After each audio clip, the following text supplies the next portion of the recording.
بسم الله الرحمن الرحيم، والصلاة والسلام على أشرف المرسلين. سيداتي سادتي والحضور الكرام، بودي أن أوجه الشكر الجزيل لكل الذين شاركوا بدون انفصال وبدون انقطاع في تحضير هاته وإنجاح هاته الجلسات. تحية لكل الحاضرين، والتحية لكل الذين لم يكن لهم الحضور معنا في اختتام هذه الجلسات التي افتتحناها بكلمة فخامة الرئيس الذي أعطى الأولوية بالنسبة لهذا القطاع منذ توليه العرش الحكم، ولقد تلا على ما سمعنا مستشاره هذه الكلمة. ثم كان لنا الحظ والشرف أيضا أننا حضرنا سويا إلى الافتتاح من طرف دولة رئيس الحكومة. طيلة الصبيحة استمعنا إلى الأمين العام للمنظمة العالمية للسياحة، ولقد أعطانا عرضا شاملا كاملا طويلا مفصلا عن الديناميكية التي يعرفها العالم، واعتبر أن السياحة كمحرك أساسي للعشرية المقبلة بالنسبة للاقتصاد العالمي. ثم لقد أكد أن للأمن أهمية، ولكن أن عدم الأمن لا يستطيع أن يكون عائقا لتحرك الشعوب، ولا يستطيع أن يكون أيضا عائقا لتنمية الاقتصادات العالمية. ولهذا لا بد أن نتأقلم ونتكيف مع هذه الظاهرة وبعض الظواهر الأخرى كظاهرة الأمراض الإيكولوجية التي تطرأ هنا وهناك، أو أيضا بعض الطوارئ التي تستطيع أن تعيق طريق العولمة، وعلى الدول وعلى الأمم والشعوب أن تتكيف وتتأقلم حسب الإمكانيات وتحضر نفسها حسب الإمكانيات لهذه الرهانات. وللجزائر أيضا أن تتكيف وتتأقلم وتحضر نفسها حتى تستطيع أن تدخل في هذه المنافسة العالمية. من جهة أخرى لقد قال أيضا أن حسب المعلومات وحسب الدراسات من طرف مونيتورينج انترناسيونال أن الجزائر تعتبر كالمقصد الجديد والوجهة الجديدة بالنسبة للسياحة العالمية أو السياحة المتوسطية. هذه هي الكلمات المشجعة التي جاءت على لسان أول مسؤول عن المنظمة العالمية للسياحة. لقد استمعنا لكل هذا، ولقد استمعنا أيضا إلى عدة مسؤولين آخرين تتوالوا على هذه المنصة وهذا المنبر. ثم لقد استمعنا أيضا في ورشات إلى تدخلات المستثمرين والفاعلين والخبراء والأساتذة والجامعيين والإطارات وأيضا أعضاء الحركة الجمعوية. لقد قمنا بجمع كل هذا الحصاد، وهذا الحصاد لقد لخصناه في التوصيات الست التي استمعنا إليها منذ حين. بودي أن أشكر كل الذين شاركوا من بعيد ومن قريب، من بعيد منذ ولينا تنظيم هذه الجلسات في عنابة، كانت الضربة الأولى للانطلاقة، ثم في وهران، ثم في تيبازا، ثم في بسكرة، وها نحن الآن نتوج كل هذه الجلسات بالتوصيات التي نعتبرها كسنة وكخارطة طريق بالنسبة لعملنا في السنوات المقبلة. Je voudrais, si vous le permettez, dire un mot.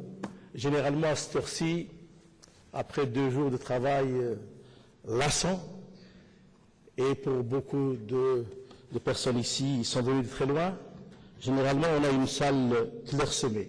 Ce n'est pas le cas.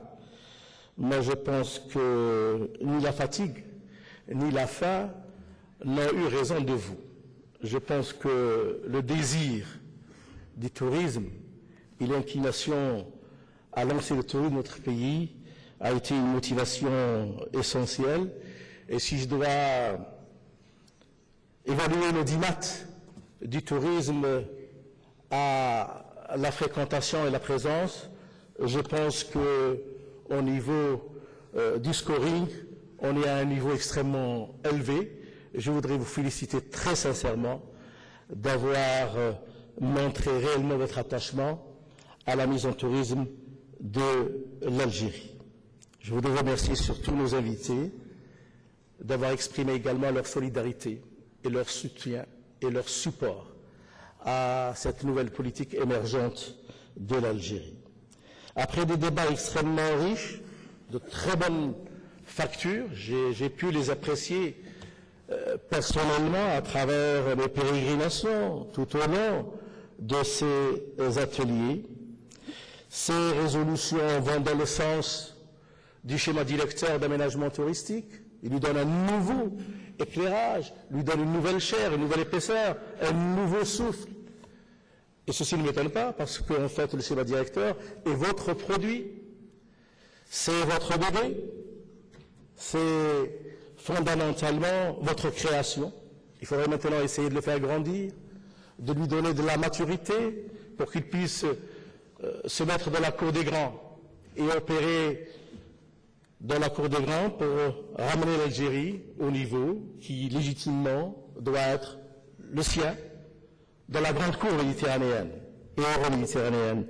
Ces résolutions, je peux vous le certifier, nous allons les mettre dans des actes que nous allons publier et que nous allons vous envoyer bien évidemment. Je voudrais, M. Quidlet et M. Belhadjouja, qu'on note cela et qu'on puisse fidèlement les faire suivre à nos amis pour garder ce fil tenu de relation entre vous et nous. Je crois que c'est important. C'est un message de fidélité et également de fidélité à ce que vous avez aujourd'hui façonné et fabriqué à travers les dernières actions que vous avez apportées à ce schéma directeur d'aménagement du territoire. Aujourd'hui, après que le gouvernement l'ait étudié et avant que le Conseil des ministres ne l'analyse, je considère que c'est réellement aujourd'hui un véritable schéma directeur d'aménagement touristique à l'horizon 2025. Alors, je voudrais faire une annonce. Moi, je souhaiterais que chaque année, périodiquement, que nous puissions consacrer la meilleure œuvre, ou le meilleur ouvrage architectural touristique, pour rester toujours dans l'esprit des grands architectes, des grands créateurs, qui ont ponctué par leur œuvre et leur ouvrage ce grand pays, depuis les Puniques, depuis Massinissa, jusqu'à nos jours. Je voudrais aussi qu'il y ait un prix pour la qualité, pour l'excellence, parce qu'en fait, c'est bien de faire une œuvre architecturale, mais c'est mieux de la faire vivre par l'excellence et par la qualité. Ce schéma directeur, ces assises, ou plutôt ces assises, vos assises, nous engagent à une profonde transformation de notre comportement, de notre posture, pour faire face aux défis qui nous attendent. Il faut que nous changions de posture dans un délai raisonnable. Il faut du temps au temps, bien sûr, au niveau, avant tout, de mon ministère, de notre ministère, pour que notre ministère ne soit plus dans une démarche malthusienne, fondée sur la réglementation, sur l'interdiction, sur l'autorisation, mais que ce soit un ministère d'accompagnement, de facilitation et de mission. Je crois que je crois que c'est là l'une de nos premières missions pour que nous soyons dans le sens du vent, dans le sens de vos attentes, dans le sens de l'attente du citoyen qui attend du bien-être, de l'action de l'administration. Et puis ce que nous attendons sur le plan international, c'est que vous, les acteurs, parce que là aussi vous avez une part de responsabilité, c'est que vous préfériez le risque à la rente pour renforcer le désir touristique de l'Algérie. Et que nous puissions nous-mêmes ensemble alors changer avant d'appeler au changement des autres. Il faut que nous commençons par changer pour donner la confiance aux autres, en reprenant confiance en nous-mêmes. Je crois que c'est l'élément important. L'autre message que je devais faire, c'est que ce schéma directeur n'est pas un inventaire, un catalogue, une boîte à outils où chacun viendra picorer ici et là, prendre une idée, prendre une action et la séparer du reste. Je pense que chaque élément de ces 5 dynamiques, de cette construction, de ce concept nouveau, chaque élément est une partie intégrante de l'autre et chaque élément est la clé de la réussite de cette démarche, de cette pulsion, de cette action. Le schéma n'est pas une abstraction, vous l'avez dit, c'est l'action, à partir, bien sûr, je le répète encore une fois, d'une position avancée dans le temps. On ne peut pas nous reprocher d'avoir dit 2025, il nous faut une position avancée dans le temps pour savoir où l'on va, mais il faut que cette action démarre tout de suite. Il faut que l'entame soit tout de suite, c'est important. Il faut donc agir tout de suite pour que nous reprenions confiance en nous-mêmes. Le schéma est ensuite un défi. C'est un défi national. Pourquoi national? Parce que chacun de nous a sa part dans ce schéma national. L'État, nous, les collectivités locales, les citoyens, les associations, les investisseurs, les prescripteurs. Chacun a sa partie, il doit prendre sa partie et il doit la prendre avec toute la responsabilité nécessaire. Il doit participer à la mise en œuvre de ce schéma. Ce schéma n'est pas un choix partisan. Ce n'est pas le choix d'un clan ou d'une équipe. C'est un choix national. C'est pour cela qu'il doit fédérer, qu'il doit rassembler autour de lui l'ensemble des synergies. Parce que, vous le savez mieux que moi, nous sommes dans une époque où le travail en réseau est l'essentiel. Nous sommes dans une époque, à mon avis, essentielle, qui exige le travail en réseau, qui n'aime pas le travail qui vient d'en haut, ou surtout le commandement qui vient d'en haut. Il est absolument indispensable de nous réseauter, de nous mettre en synergie, de recréer une sorte de toile qui nous lie pour porter cette grande ambition algérienne. Le schéma, ce plan, ce projet, si vous permettez, c'est aussi un défi politique. C'est un défi politique. C'est pour cela qu'il doit être porté non plus par une volonté d'un mandat ou d'une équipe, mais la volonté durable sur les décennies qui vont venir. Et il doit résister aux réticences, il doit résister aux aléas, il doit résister aux vents contraires et aux méfiances stérilisantes pour pouvoir être porté dans le temps. Je crois qu'il est important de comprendre que c'est un projet politique pour nous et pour ceux qui viendront après nous. C'est aussi ce schéma un défi technique, parce qu'il faut fixer des valeurs, des limites à l'occupation des sols, à l'exploitation du capital naturel. Bref, il y a des mille limites pour ne pas aller vers les irréversibilités. Et là, il faut des normes, il faut des valeurs, il faut se fixer des plafonds, Il faut se fixer des lignes rouges, sans sens, qu'en plus du fait que c'est un projet national, que c'est un projet politique, c'est aussi un projet technique. Il nous semble essentiel de le dire, et il appelle pour cela une prise de risque pour chacun de nous. Lorsque le gouvernement a décidé d'aller au tourisme, ce gouvernement ne savait pas réellement s'il allait échouer ou réussir. Donc nous avons pris le risque de faire un plan, de l'engager, de l'amorcer, avec tout cela comporte comme risque. L'essentiel, c'est de commencer et de croire. C'est ça le plus important, parce que nous savons que c'est l'absence de risque, la méfiance persistante qui a été catastrophique pour nous et surtout pour notre jeunesse.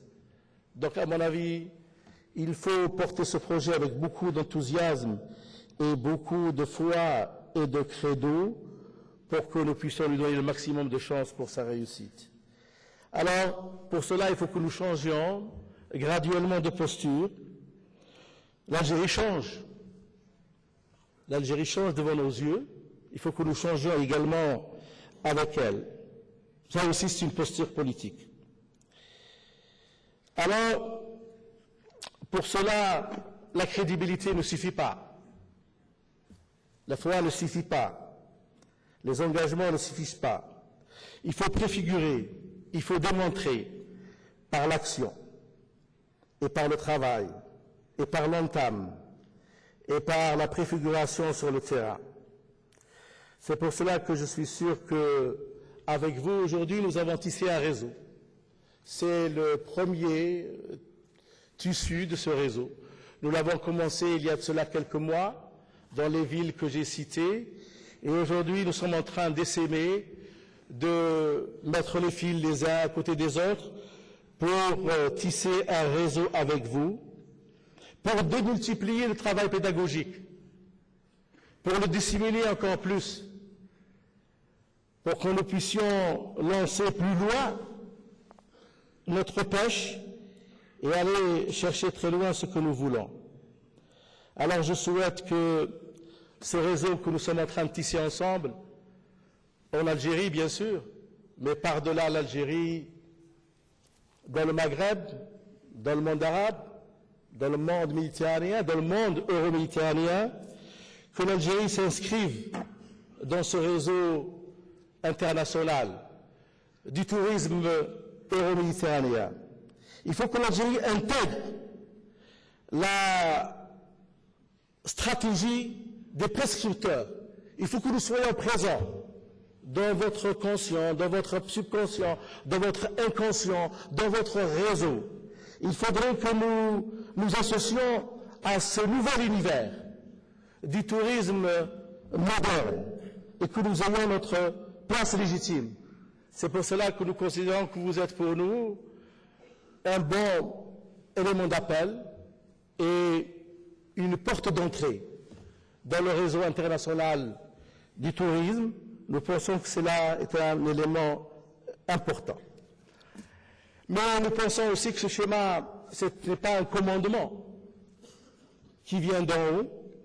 Nous pensons qu'il appelle à la mobilisation des citoyens. Et je terminerai par cela, parce que c'est pour le citoyen, pour son bien-être, que nous travaillons les uns et les autres. C'est pour cela qu'il nous faut que nous rendions compte périodiquement de ce que nous allons faire dans la mise en œuvre et dans l'exécution périodique de ce schéma. Je m'engage personnellement dans des rendez-vous réguliers à rendre compte dans la mise en œuvre de ce projet, moi-même et toutes ceux et celles qui sont avec moi, souvent un peu le modèle anglo-saxon du Delivered Act, afin de mettre des tableaux de bord, de mettre des évaluations, de mettre des mesures pour analyser le degré d'évolution, et puis dans des réunions de brainstorming, alors nous pouvons engager ensemble des éléments d'évaluation à travers des publications périodiques, à travers notamment l'Internet, Nous nous engageons à le faire. Pour faciliter votre tâche, nous nous engageons également à élaborer un code du tourisme qui permettra également d'y retrouver tout ce qui fait l'organisation, la réglementation et la législation du tourisme. Et enfin, nous nous engageons aussi à approfondir ce sillon. Nous allons approfondir le sillon du tourisme balnéaire. Nous allons approfondir le sillon du tourisme culturel et cultuel. Nous allons approfondir le sillon du tourisme saharien. Nous allons approfondir aussi, dans des assises comme celle-là, mais dans l'action, le tourisme des villes, le tourisme d'affaires.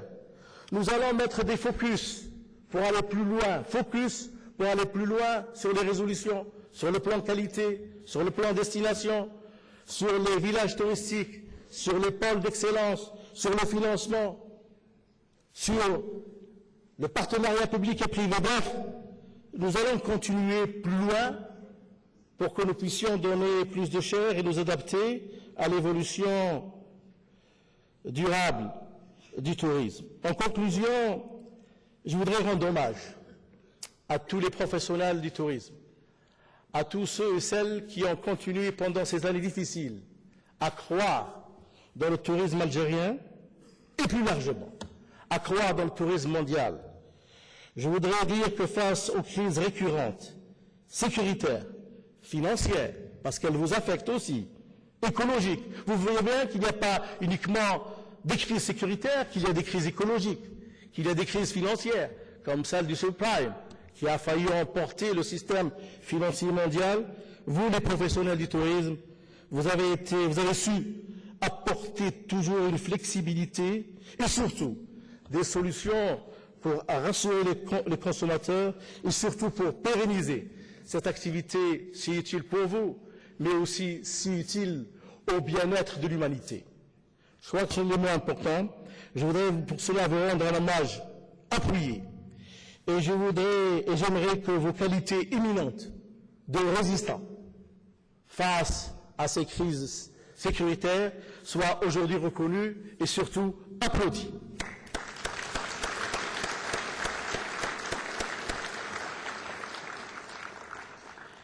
Parce que face à l'abnégation et à l'effort, vous avez montré le chemin, le bon chemin, qui correspond aux attentes des citoyens. Je veux encore une fois vous remercier d'avoir accordé la caution de votre précieuse présence aux présentes assises, afin de faire bénéficier mon pays, l'Algérie, de la dynamique planétaire. Mon pays, ce jeune pays émergent dans le tourisme mondial, cette jeune destination touristique. Je vous remercie. Shukran jazilan.